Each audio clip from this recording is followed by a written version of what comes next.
আসসালামু আলাইকুম প্রিয় দর্শক। আমি আসলে খুবই ভারাক্রান্ত এবং খুবই দুঃখের সহিত বলতেছি, আপনারা জানেন যে আজকে মদিনাতে 4 জন বাংলাদেশি রেমিটেন্স যোদ্ধা মারা গেছে। তো সেই জন্য আসলে আমার এই ভিডিওটা বানানো, যদিও আমার মনটা আসলে খুবই মানে দুঃখ আসলে আমি শেয়ার করতে পারতেছি না, বা আমি কাঁদতেও পারছি না, কিন্তু আমি আপনাদেরকে জানতে চাচ্ছি যে তাদের জন্য আমার কেমন লাগতেছে, আমার আবেগে আমার মনে।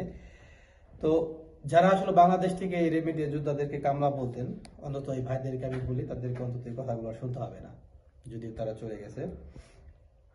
তো এরকম যদি একের পর এক যদি রেমিটেন্স যোদ্ধা যদি বাংলাদেশের নাগরিক যদি চলে যায়, তাহলে যারা আসলে কামলা বলেন এই বিদেশিদের, প্রবাসীদেরকে, তারা আসলে এক সময় খাবারও পাবেন না, কারণ বাংলাদেশটা চলে প্রবাসীদের রেমিটেন্স দিয়ে।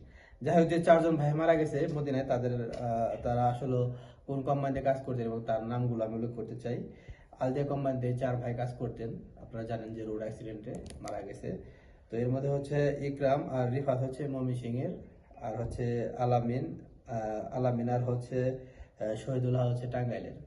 এই 4 জন ভাই ছিল আসলে রেমিটেন্স যোদ্ধা। তারা দেশের জন্য, তার ফ্যামিলির জন্য আসলে অক্লান্তি পরিশ্রম করে টাকা কামাতেন, কিন্তু আজকে তারা চলে গেছেন দুনিয়া ছেড়ে। আসসালামু আলাইকুম।